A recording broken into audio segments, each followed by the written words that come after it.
إن الحمد لله نحمده ونستعينه ونستغفره ونعوذ بالله من شرور أنفسنا ومن سيئات أعمالنا من يهده الله فلا مضل له ومن يضلل فلا هادي له وأشهد أن لا إله إلا الله وحده لا شريك له وأشهد أن محمدا عبده ورسوله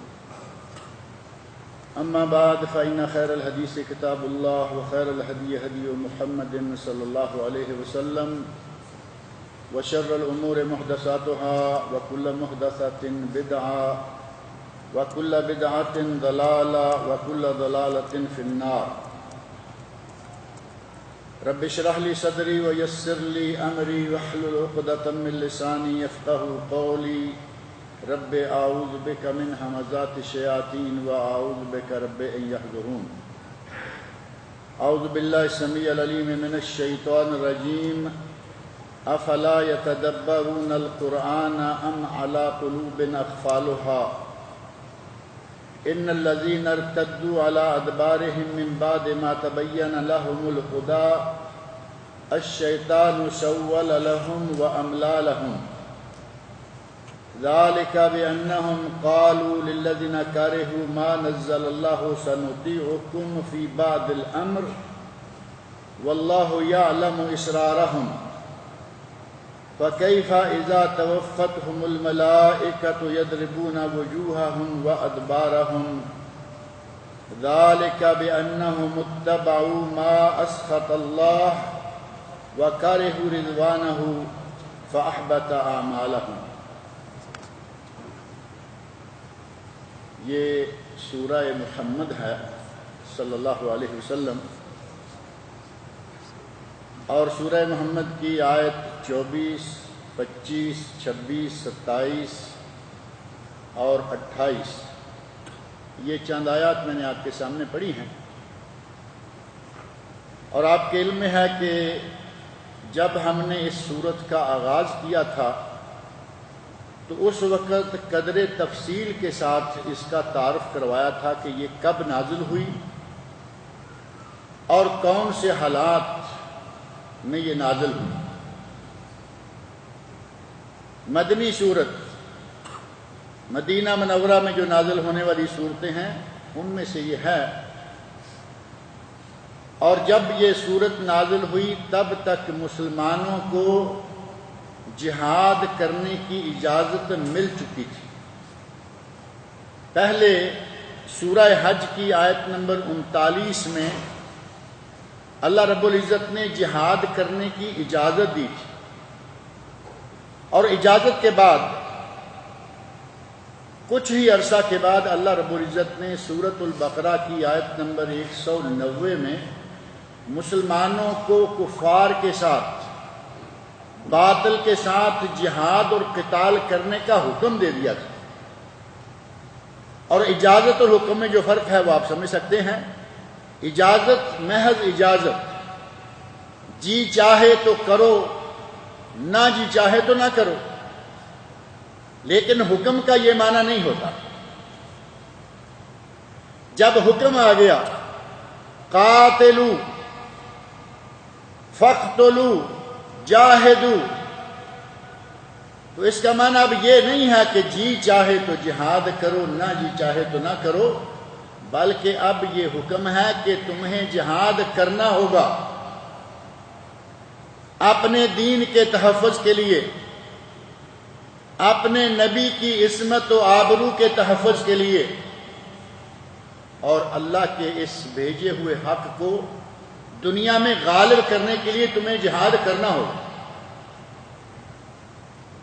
اب یہ دونوں طرح کا حکم نازل ہو چکا تھا، اذن جہاد بھی نازل ہو گیا، حکم جہاد بھی نازل ہو گیا، لیکن ابھی تک جہاد کرنے کا باقاعدہ موقع نہیں آیا تھا۔ جہاد باقاعدہ ابھی شروع نہیں ہوا تھا۔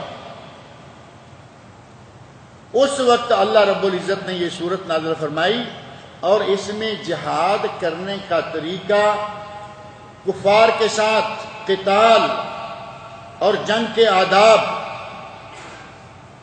جنگ کیسے کرنی ہے، قتال کیسے کرنا ہے، کفار کے ساتھ کس طرح جہاد کرنا ہے، وہ طریقہ اللہ رب العزت نے اس صورت میں بیان فرمایا۔ اور اس صورت میں شروع کی آیات میں جیسا کہ آپ پہلے سن چکے ہیں کہ اللہ رب العزت نے دو گروہوں کا تذکرہ فرمایا، ایک اہل حق اور دوسرے اہل باطل۔ ان دونوں گروہوں کی بعض صفتیں اللہ رب العزت نے ذکر فرمائیں اور پھر مسلمانوں کو حکم دیا اور فرمایا کہ اگر تم اللہ کی مدد کرو گے تو اللہ تمہاری مدد کرے گا۔ آیت نمبر 7 میں فرمایا یا ایھا الذین آمنوا ان تنصروا اللہ ینصرکم ویثبت اقدامکم، اگر تم اللہ کی مدد کرو گے تو اللہ تمہاری مدد کرے گا۔ اللہ کو کیا ہماری مدد کی کوئی مجبوری ہے؟ پہلے یہ بات آپ کے سامنے رکھی جا چکی ہے کہ اللہ کو کسی قسم کی کسی مدد کی کوئی ضرورت نہیں ہے، وہ جو چاہے کر سکتا ہے، فعال لما یرید، جو چاہے کرے، اس سے پوچھنے والا کوئی نہیں۔ لیکن اس نے ایک نظام بنا رکھا ہے کہ کفر کو مسلمانوں کے ہاتھوں، باطل کو مسلمانوں کے ہاتھوں پٹوا کر مسلمانوں کے حق والوں کے ہاتھ میں جب باطل پٹے گا تو مسلمانوں کو دنیا میں سرخروئی اور ترقی ملے گی۔ اور اگر اللہ کی مدد شامل نہ ہو تو کیا سمجھتے ہیں کہ مسلمان اپنی قوت سے ہی کامیاب ہو سکتے ہیں؟ غزوہ حنین کے موقع پر مسلمان بکثرت تھے۔ پہلا غزوہ معرکہ حق و باطل بدر، مسلمان 313 اور کفار کئی گنا زیادہ، مسلمان نہتے، کافروں کے پاس اسلحہ، مسلمان پیدل، کافروں کے پاس سواریاں، لیکن فتح کسے حاصل ہوئی؟ مسلمانوں کو۔ مٹھی بھر مسلمانوں کو اللہ رب العزت نے کفار کے لشکر پر فتح عطا فرمائی، کیونکہ مسلمانوں کا یقین ہے کہ ہماری مدد اللہ کرے گا، اور جس کی مدد اللہ کرے اسے دنیا میں کوئی طاقت شکست نہیں دے سکتی۔ اور اللہ نے مدد فرمائی، مسلمانوں کو فتح نصرت حاصل ہوئی۔ غزوہ بدر میں بھی ایسا ہی ہوا، اگرچہ وقتی طور پر مسلمانوں کی چھوٹی سی ایک کوتاہی کے نتیجہ میں اچھی طرح پٹوایا، بہت سے صحابہ اکرام شہید ہوئے، نبی اکرم صلی اللہ علیہ وسلم کے دندان مبارک ٹوٹے، شہید ہوئے، کندھے پر بڑی سخت چوٹ آئی، سارا کچھ ہوا، لیکن بالآخر میدان کن کے ہاتھ میں رہا؟ مسلمانوں کے ہاتھ میں، کیونکہ مسلمان ابھی تک اپنی طاقت پر مغرور نہیں ہوئے تھے، طاقت کا غرور نہیں آیا۔ مسلمانوں کو یہ معلوم ہے کہ اللہ ہماری مدد کرے گا، اللہ ہماری مدد کے لیے سارے حالات پیدا کرے گا، اور اللہ واقعی مدد کرتا رہا۔ ایک وقت آیا مسلمانوں کی تعداد بہت زیادہ ہو چکی ہے، اور اتنا بڑا لشکر دیکھ کر مسلمانوں کو دل ہی دل میں آیا کہ اب ہمیں کون ہرا سکتا ہے۔ اور اسی موقع پر مسلمانوں کو اتنی مار پڑی، اور مسلمانوں کا لفظ کہتے ہوئے لگتا ہے کہ جیسے ہم ان کا صحیح مقام بیان نہیں کر رہے، کیونکہ مسلمان تو ہم بھی ہیں۔ وہ مسلمان جنہوں نے نبی اکرم صلی اللہ علیہ وسلم کو اپنی آنکھوں سے ایمان کی حالت میں دیکھا، صحابہ کرام، لیکن جیسے ہی دل میں عجب، جیسے ہی دل میں اپنی طاقت پر تھوڑا سا گمان آیا، بری طرح پیٹے گئے۔ غزوہ حنین کا واقعہ تفصیل کے ساتھ آپ کے سامنے موجود ہے۔ اللہ رب العزت نے فرمایا ہے ان تنصروا اللہ ینصرکم وَيُثَبِّتْ أَقْدَامَكُمْ، اگر تم اللہ کی مدد کرو گے، اللہ کے دین کی مدد کرو گے، اللہ کے نبی کی مدد کرو گے اور اللہ کی مدد پر یقین رکھو گے تو اللہ تمہاری مدد کرے گا اور تمہیں ثابت قدمی عطا فرمائے گا۔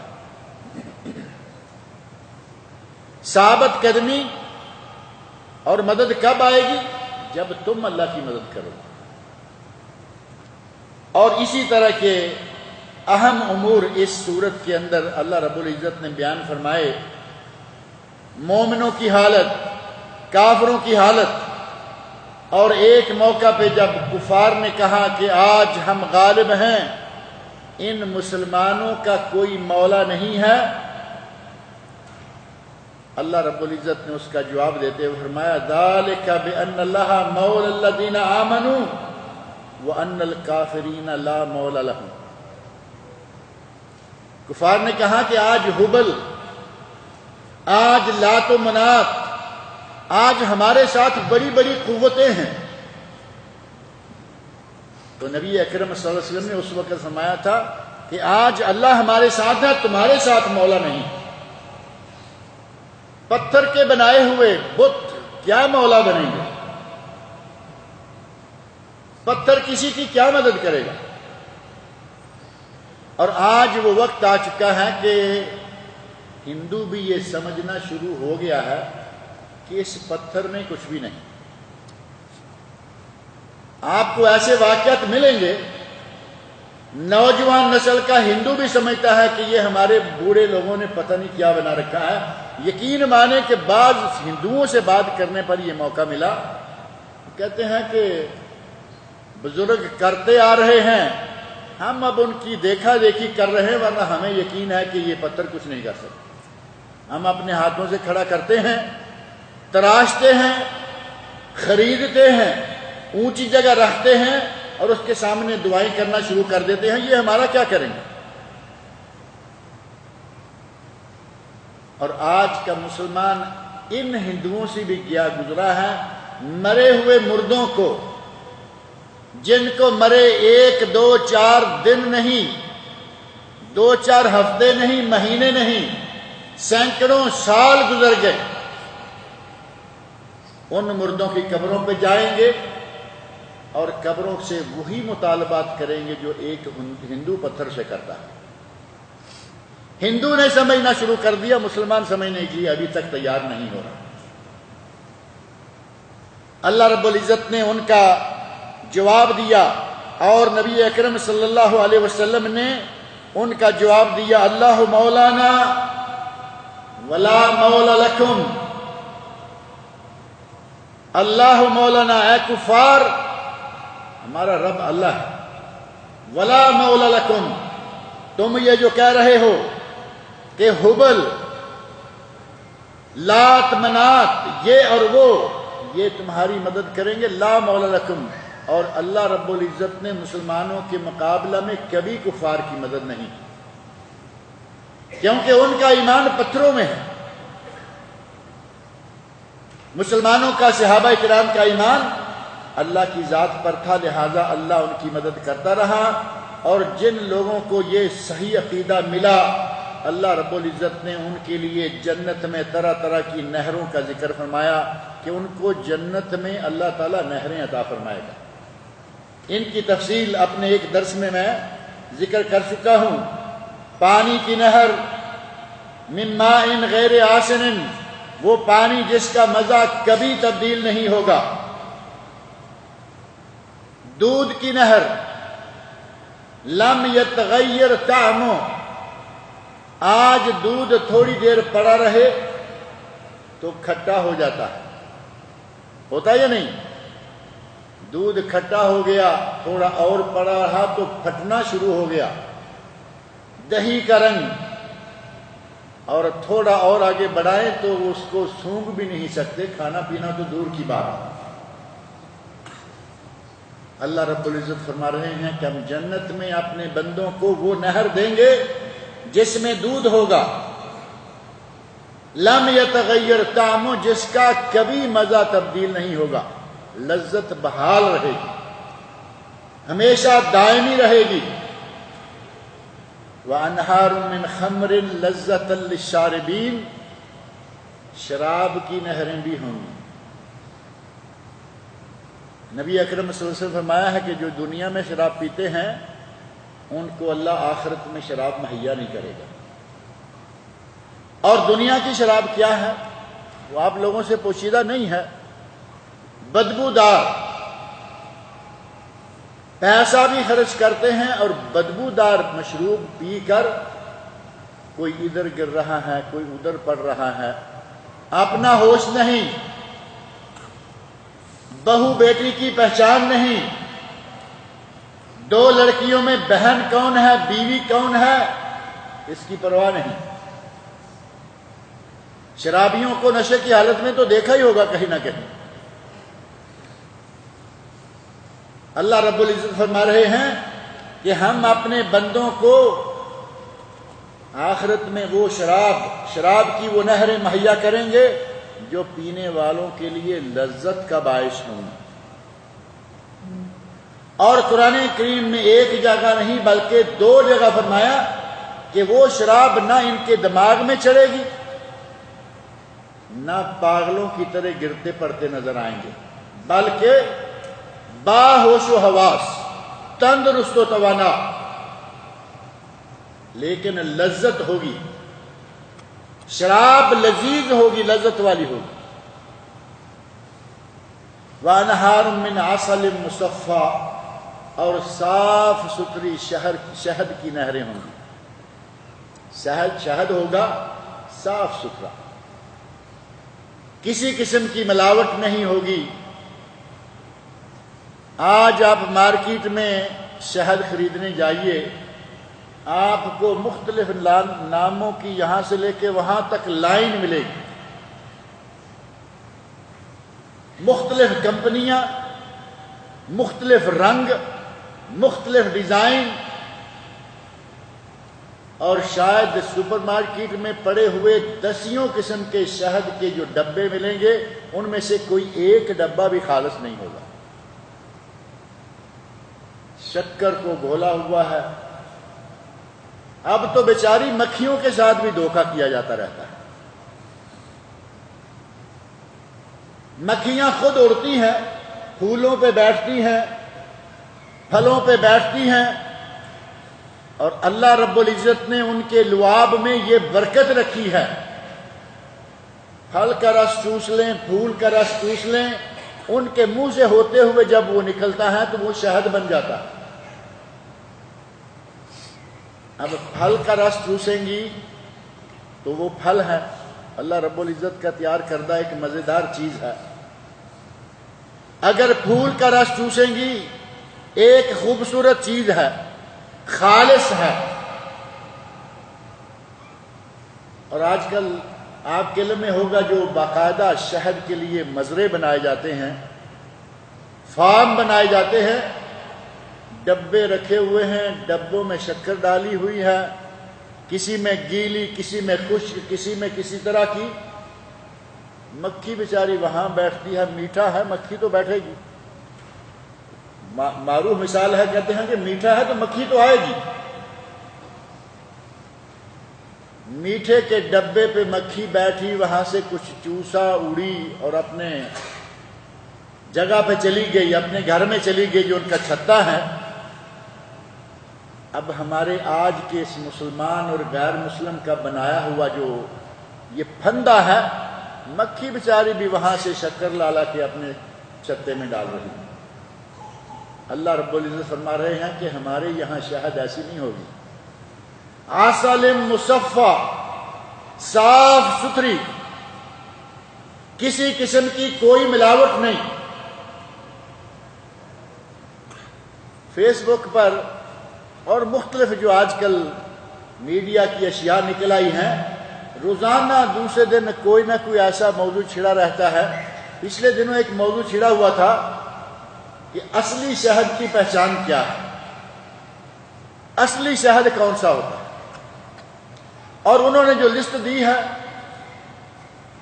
مارکیٹ سے کوئی بھی شہد لاؤ اس پہ پورا نہیں اتر رہا۔ کیونکہ اصلی ہے ہی کوئی نہیں۔ آپ اپنے ہاتھوں سے کہیں کسی جنگل سے کسی کھیت سے شہد نکال کے لائے تو اسے کہہ سکتے ہیں کہ یہ اصلی ہوگا۔ کمپنیوں کے شہد، یہ کے شہد، وہ کے شہد، سارے ایک دوسرے سے ملتے جلتے، سارے کے سارے ملاوٹ والے، لیکن اللہ کے یہاں شہد کی نہریں، اور وہ بھی مصفہ، صاف ستھری۔ لہم فیہا من کل الثمرات، طرح طرح کے پھل ہوں گے، ومغفرۃ من ربہم، اور اللہ رب العزت کی طرف سے مغفرت اور بخشش کا اعلان ہوگا۔ اللہ رب العزت آخرت میں اپنے بندوں کو یہ ساری چیزیں مہیا کرے گا۔ اس طرح کی مختلف چیزیں بیان کرتے ہوئے اللہ رب العزت نے منافقین کا تذکرہ بھی کیا، اہل ایمان کا تذکرہ کیا، ان کو دی جانے والی نعمتوں کا تذکرہ بھی کیا، اور پھر ساتھ ہی منافقین کا تذکرہ بھی کر دیا۔ اور جو میں نے ابھی آیات پڑھی ہیں ان میں بھی منافقین کی بعض حرکتیں، ان کی بعض کرتوتیں بیان کی گئی، لیکن ان آیات میں سے پہلی آیت افلا یتدبرون القرآن، پہلی آیت میں اللہ رب العزت نے قرآن کریم پر تدبر کرنے کا حکم دیا۔ فرمایا کیا یہ لوگ قرآن پر تدبر نہیں کرتے؟ آپ اندازہ کر کے دیکھیں کہ مسلمانوں کے یہاں قرآن پر تدبر کرنے کی کیفیت کیا ہے۔ مسلمانوں میں سے آپ کسی بھی اجتماع میں کسی بھی جگہ بیٹھے ہوئے سروے کریں، پوچھیں کہ بھئی آپ میں سے کتنے لوگ ہیں جو قرآن کریم کو ترجمے کے ساتھ جانتے ہیں؟ تفسیر چھوڑ دیں، تفسیر دور کی بات ہے۔ مسلمانوں کی جماعت، مسلمانوں کا گروہ 100 آدمی کو لے لیں، یکدم بیٹھے ہوئے کہیں سے 100 آدمی مل جائیں، ان میں سے پوچھو کہ بھئی کتنے لوگ ترجمے کے ساتھ قرآن کو جانتے ہیں؟ نتیجہ آپ کے سامنے آ جائے گا۔ کہیں ایسا ہوگا کہ پورے 100 کے 100 میں سے کوئی بھی نہیں جانتا کہ قرآن کریم کا ترجمہ کیا ہے، اور کہیں کسی 100 میں سے کوئی ایک آدھ نکل آئے گا۔ یہ ہمارا مسلمانوں کا قرآن پر تدبر ہے۔ تدبر، تفکر، قرآن کریم کے مسائل، قرآن کریم کے معانی، قرآن کریم کے مفاہیم پر غور کرنا دور کی بات، ہمیں صرف اس کا ترجمہ تک نہیں آتا۔ ساری عمر قاری صاحب لوگوں کو قرآن پڑھاتے رہتے ہیں، اور قاری صاحب سے پوچھو کہ ساتھ کا ترجمہ کیا ہے، قاری کو ترجمہ نہیں آتا۔ اب جو قاری کو ترجمہ نہیں آتا تو اپنے شاگرد کو کیا سکھلائے گا؟ حافظ قرآن دنیا میں بے شمار ملیں گے، بہت بڑی نعمت ہے یہ بھی، لیکن کیا قرآن صرف حفظ کرنے کے لیے نازل کیا گیا تھا کہ سارے لوگ حفظ کر لیں؟ قرآن کریم کو اللہ رب العزت نے عمل کے لیے نازل کیا ہے کہ اس پر عمل کرنا ہے، یہ ہمارے لیے لائحہ عمل، ہمارے لیے نظام حیات ہے۔ اس قرآن کو سمجھنا، اس کے مسائل و احکام پر عمل کرنا یہ فرض ہے، اور جب ترجمہ نہیں آتا تو مسائل کو کیا سمجھیں گے، اس کے احکام کہاں سے لائیں گے؟ نہ قاری صاحب کو ترجمہ آتا ہے اور نہ ہی آگے شاگردوں کو آتا ہے۔ ساری عمر گزر جاتی ہے، قاری صاحب کا مسجد میں حلقہ ہے، مستقل پڑھاتے چلے آ رہے ہیں، دیہات میں بالخصوص اور شہروں میں بالعموم یہی عالم ہوتا ہے کہ قاری صاحب تک ترجمہ نہیں ہے، جبکہ اللہ رب العزت نے فرمایا افلا یتدبرون القرآن، کیا یہ لوگ قرآن کریم پر تدبر نہیں کرتے؟ قرآن کی تلاوت کریں، قرآن کریم کا ترجمہ سمجھیں، اس کے مسائل و احکام پر غور کریں، اور قرآن کریم جن مطالب کو لے کر آیا ہے ان کو اچھی طرح سے اپنے دماغ میں بٹھائیں۔ یہ ہے تدبر یا تفکر۔ اگر کسی نے تدبر کے نام سے کچھ کیا بھی ہے تو وہ حد سے ہی گزر گیا ہے۔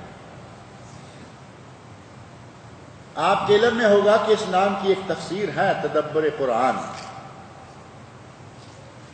اول تو تدبر کرتے نہیں، اور اگر کسی نے کیا ہے تو وہ حد سے گزر گیا۔ 8-9 ہزار صفحے کی تفسیر اور 40 حدیثیں اس پوری تفسیر میں نہیں ہیں۔ وہ تفسیر کیا ہوگی آپ سمجھ سکتے ہیں؟ تفسیر بڑی لمبی چوڑی لکھ دی، لیکن اپنے دماغ کی کوڑیاں ملاتے رہے، یہ کرتے رہے، وہ کرتے رہے۔ قرآن کریم کی تفسیر نبی صلی اللہ علیہ وسلم نے کیا بیان فرمائی، صحابہ کرام نے کیا مفہوم دیا، اس کی پرواہ نہیں۔ میرا دماغ جو سوچ رہا ہے اسی کو لکھتے چلے جا رہے ہیں۔ یہ تفسیر اللہ کے یہاں مقبول نہیں ہے۔ تفسیر کی کتابوں میں سے آپ کے یہاں مشہور و معروف تفسیر ہے تفسیر ابن کثیر، معروف ہے یا نہیں؟ یہ تفسیر دراصل ابن کثیر اور بعض دوسری تفسیروں کا خلاصہ ہے، یہ جو ہم آپ کے سامنے پڑھتے ہیں۔ ابن کثیر رحمۃ اللہ علیہ کی تفسیر تفسیر ابن جریر کا خلاصہ ہے، اور تفسیر ابن جریر 30 جلدوں میں بہت مفصل ہے۔ امام ابن کثیر رحمۃ اللہ علیہ نے اسے مختصر کیا عربی میں 4 جلدوں میں، اور دارالسلام نے اسے بڑے بہترین کاغذ گیٹا بہترین جلد بہت اچھے انداز سے شائع کیا ہے، 6 جلدوں میں اردو ترجمہ۔ اور ان 6 جلدوں میں انہوں نے جتنی ضعیف احادیث تھی، اسرائیلی روایات تھی، وہ نکال دی۔ آپ ابن کثیر اٹھا کے دیکھیں، آپ کو ہر صفحے پر کئی احادیث ملیں گی۔ قرآن کی آیت کا ترجمہ تفہیم، قرآن کی آیت کا معنی اور مفہوم سمجھنے کے لیے نبی صلی اللہ علیہ وسلم کی حدیث کے بغیر کوئی چارہ ہی نہیں۔ اور تدبر قرآن لکھنے والوں نے حدیث کی ضرورت ہی محسوس نہیں کی۔ اول تو تدبر کرتے نہیں، اور اگر کچھ نے کیا تو اس رنگ کا تدبر کیا کہ حدیث رسول کو اس میں دخل ہی نہیں دینے دیا۔ اگر کوئی تفسیر حدیث رسول کے بغیر کی جائے گی اس کی کوئی حیثیت نہیں ہوگی۔ اللہ رب العزت نے فرمایا ہے افلا یتدبرون القرآن، کیا یہ لوگ قرآن کریم پر تدبر نہیں کرتے، غور نہیں کرتے، اس کے مسائل و احکام کو پر توجہ نہیں دیتے؟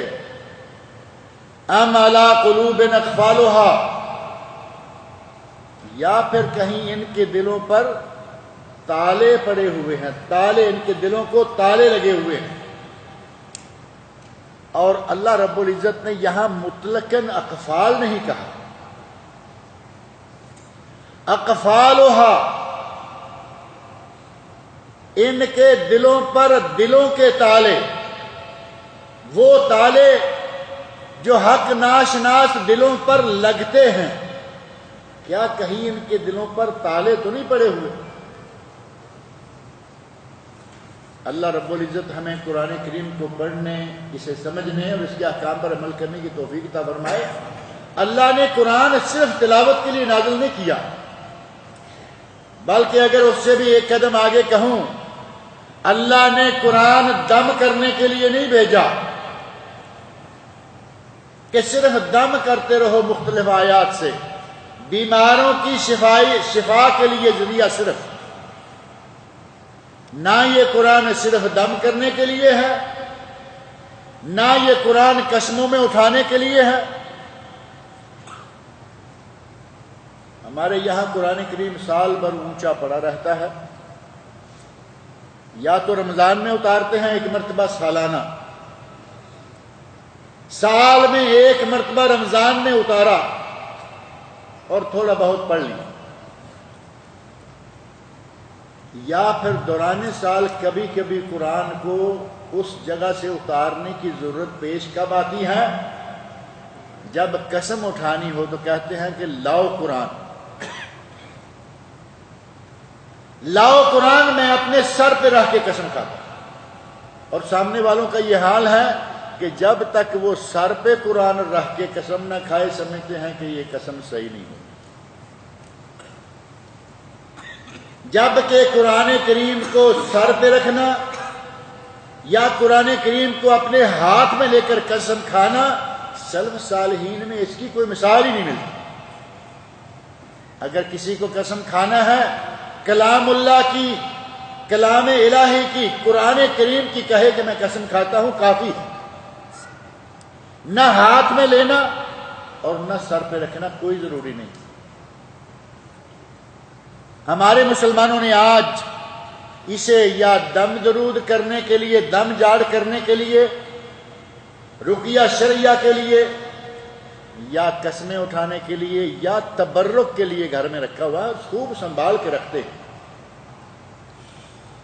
تبرک کے لیے کہ یہ بابرکت ہے، آپ کو گاڑیوں میں قرآن ملے گا، گاڑی میں قرآن پڑا ہے، چھوٹا سا پاکٹ سائز بھی ملتے ہیں، اور آج کل تو پاکٹ سائز سے بھی چھوٹا سائز ایک آیا ہوا ہے۔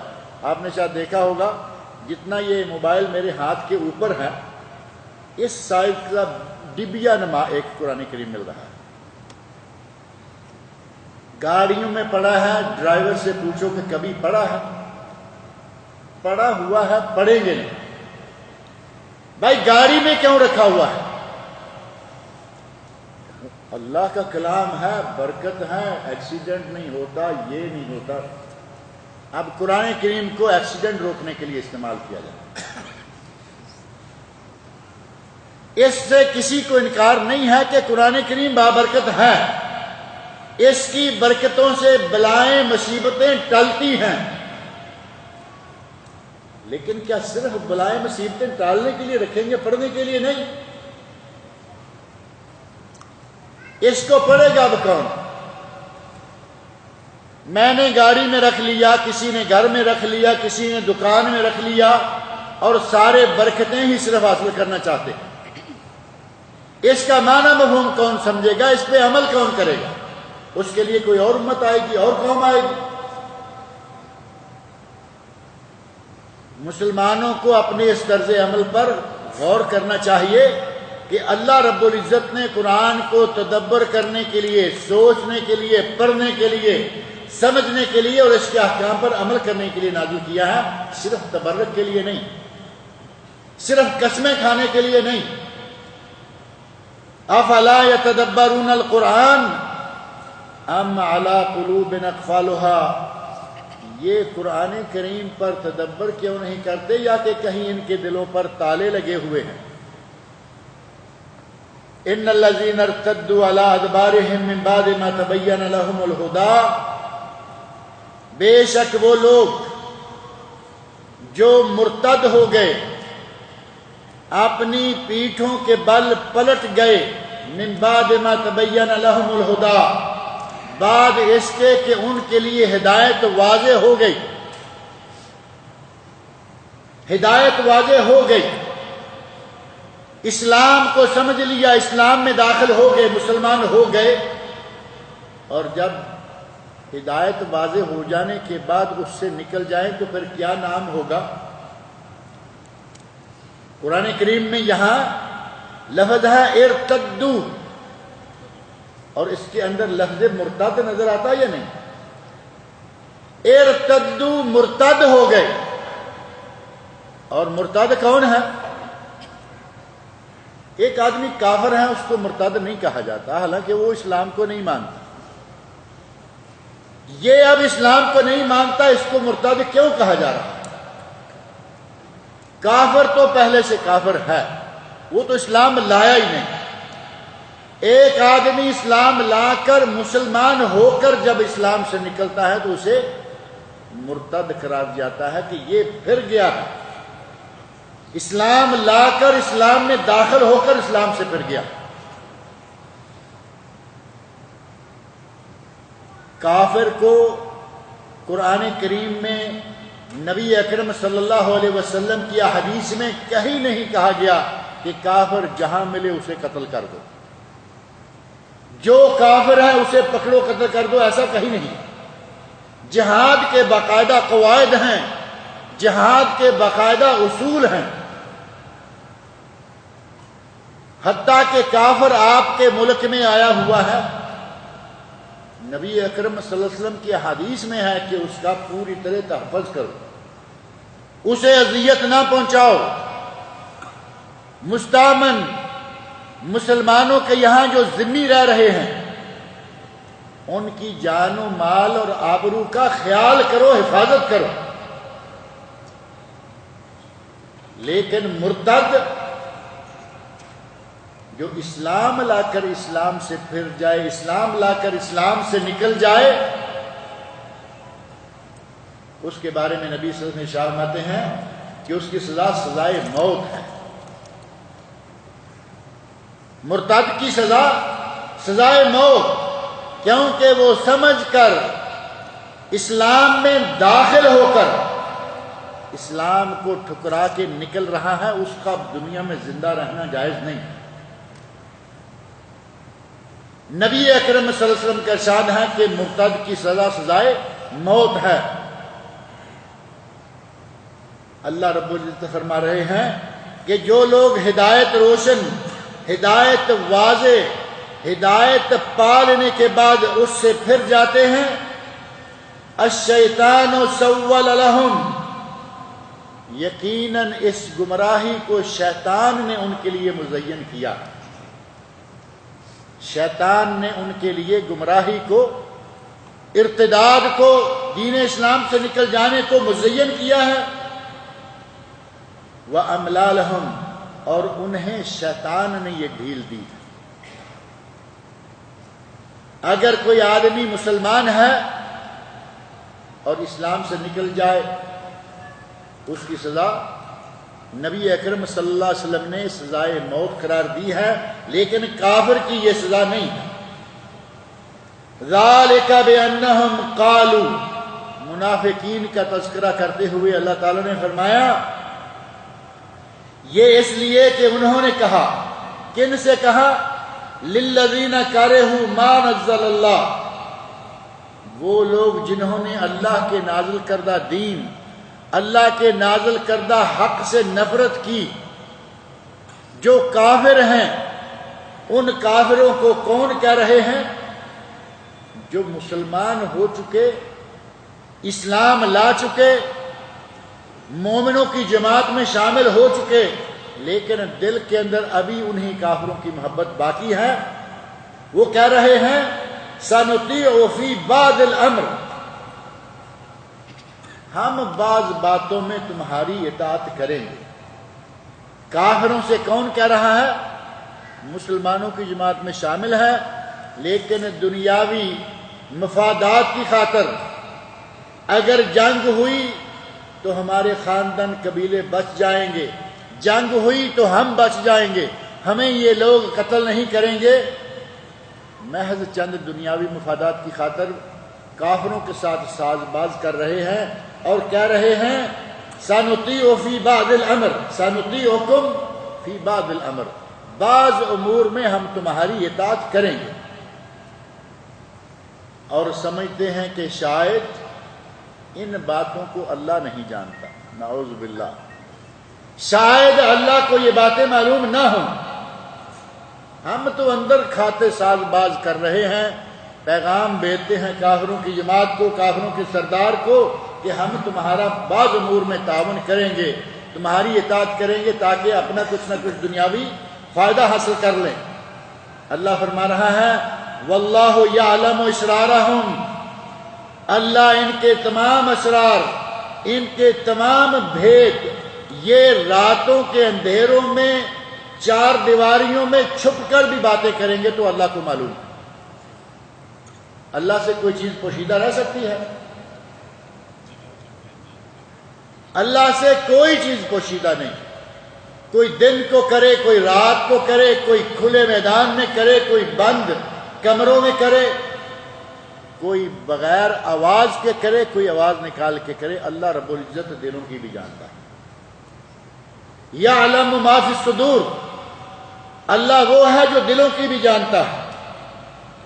فرمایا کہیں اس خوش فہمی میں نہ رہنا کہ ہم ٹھیک ہے مسلمانوں کی جماعت میں بھی جمے ہوئے ہیں، کفار کے ساتھ بھی ساز باز کر رہے ہیں، اور ہمارے بھید جو ہیں وہ چھپے ہوئے ہیں۔ فرمایا اللہ سارے بھیدوں کو جانتا ہے، اور اللہ رب العزت نے کفار میں سے، ان منافقین میں سے بعض لوگوں کو تشتت بام کیا، ان کے بارے میں کہا کہ یہ منافق ہیں، لیکن چند ایک جو رئیس اور سردار قسم کے لوگ تھے، جیسے عبداللہ بن ابی بن سلول ہیں، رئیس المنافقین، اکثر لوگوں کے بارے میں اللہ رب العزت نے یہ نہیں کہا کہ یہ منافق ہیں۔ اللہ رب العزت کی عظمتیں دیکھیں، در پردہ اللہ کے خلاف مشورے کریں، در پردہ مسلمانوں کے خلاف سازشیں کریں، اللہ پھر بھی ان کی پردہ داری کر رہا ہے، پھر بھی ان کے بھیدوں کو کھلے عام بیان نہیں کیا، بلکہ پردے میں رکھا کہ تمہارا حساب آپ آخر میں کرتا رہنا۔ فرمایا واللہ یعلم اسرارہم، اللہ ان کے سارے پردوں کو جانتا ہے۔ فَكَيْفَ إِذَا تَوَفَّتْهُمُ الْمَلَائِكَةُ، اس وقت ان لوگوں کی حالت کیا ہوگی جب فرشتے ان کی جان قبض کرنے کے لیے آئیں گے، ان کو فوت کرنے کے لیے اللہ کے حکم سے آئیں گے۔ يَضْرِبُونَ وُجُوهَهُمْ وَأَدْبَارَهُمْ، ان کے منہ پر اور ان کی دبروں پر، ان کی پیٹھوں پر، ادبار، دبر، آخری حصہ۔ ایک انسان کھڑا ہو تو اس کا آخری حصہ کون سا ہوتا ہے؟ سر، کمر، کندھے تھوڑے آگے ہوتے ہیں، ٹانگیں بھی تھوڑی آگے ہوتی ہیں، یہ انسان کا جو درمیان کا حصہ ہے یہ تھوڑا پیچھے ہوتا ہے، دبر پیچھے۔ ان کے منہ پر اور ان کی دبروں پر، ان کے سرینوں پر، ان کی پیٹھوں پر اللہ کے فرشتے ماریں گے۔ اللہ کے فرشتے جان نکالنے کے لیے آتے ہیں، آتے رہیں گے، اور کافر کی، منافق کی روح بھاگتی ہے آگے چڑھ کے، اور اس وقت یہ عالم ہوتا ہے کہ اللہ کے فرشتے ان کو مارتے ہیں، ان کے منہ پر مارتے ہیں، چہروں پر مارتے ہیں، ان کی پیٹھوں پر مارتے ہیں، اور یہ انہیں کیوں مارا جا رہا ہے؟ ذالک بأنہم اتبعوا ما اسخط اللہ، یہ اس لیے کہ انہوں نے ان لوگوں کی پیروی کی، اس چیز کی پیروی کی جو اللہ کی ناراضگی کا باعث، وَكَرِهُ رِضْوَانَهُ، اور اللہ کی رضامندی سے نفرت کی۔ اللہ کی رضا، جن کاموں میں اللہ کی رضا ہے وہ کام نہیں کیے، بلکہ وہ کام کیے جن میں اللہ کی ناراضگی ہے۔ ان کے ان کرتوتوں کے نتیجہ میں، ان کی اس روش کے نتیجہ میں وہ راستہ چھوڑ دیا جو اللہ کی رضا کا ہے، اور وہ راستہ اختیار کیا جو کہ اللہ کی ناراضگی کا ہے۔ اللہ رب العزت نے فرشتوں کو حکم دیا کہ ان کے منہ پر اور ان کی پیٹھوں پر مارو، اور مار مار کے ان کی جانیں نکال کے لاؤ۔ اور یہ سلسلہ فَأَحْبَطَ أَعْمَالَهُمْ،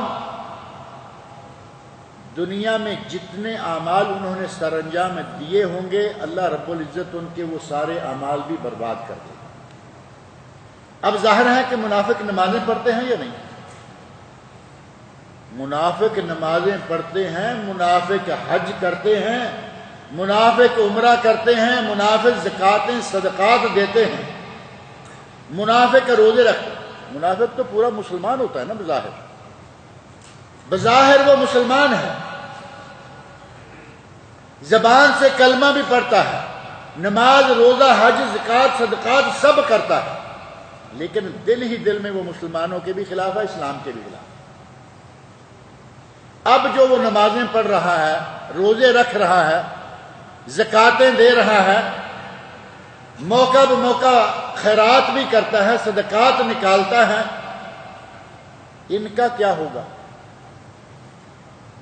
اللہ رب العزت نے اس کا انجام بتا دیا، فرمایا فَأَحْبَطَ أَعْمَالَهُمْ، اللہ نے ان کے سارے کے سارے اعمال برباد کر دیے۔ نمازیں پڑھی برباد گئیں، حج کیا برباد ہو گیا، روزے رکھے برباد ہو گئے، صدقات و زکوٰۃ خیرات نکالی سب برباد ہو گیا، انہیں کسی عمل کا کوئی بدلہ نہیں ملے، کیونکہ وہ دل سے اللہ کی ذات پر ایمان نہیں رکھتے تھے، دل سے مسلمان نہیں ہوئے تھے۔ یہاں فرشتوں کا جان نکالنا، بندوں کی جان نکالنا، اور فرشتوں کا انہیں مارنا، اور پھر قبر میں بھی فرشتوں کا انہیں مارنا، اور جنت اور جہنم کا روزانہ قبر میں مرنے والوں پر پیش کیا جانا، ان مسائل سے ایک چیز اخذ ہوتی ہے۔ بعض لوگ مسلمانوں میں ایسے بھی ہیں جو برزخ کے قائل نہیں ہیں۔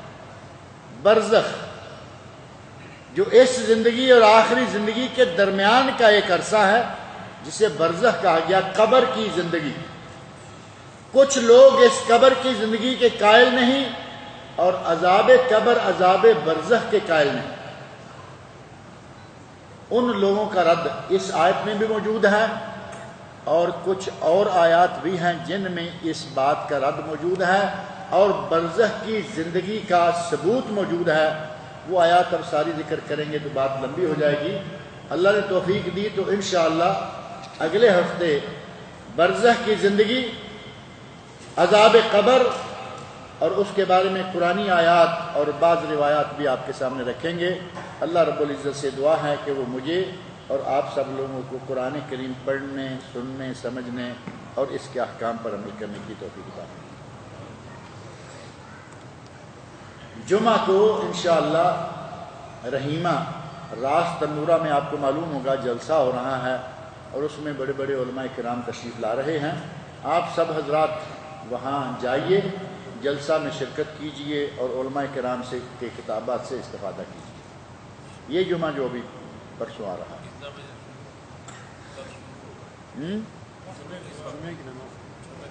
جمعے کی نماز کے بعد، جیسا کہ عموماً یہ پروگرام شروع ہوا کرتے ہیں۔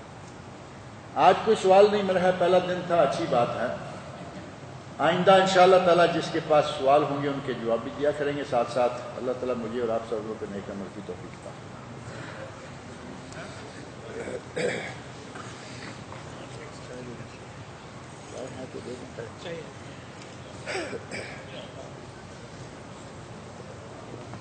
جی زبیر صاحب خیریت سے ہیں؟ ٹھیک ٹھاک ہیں؟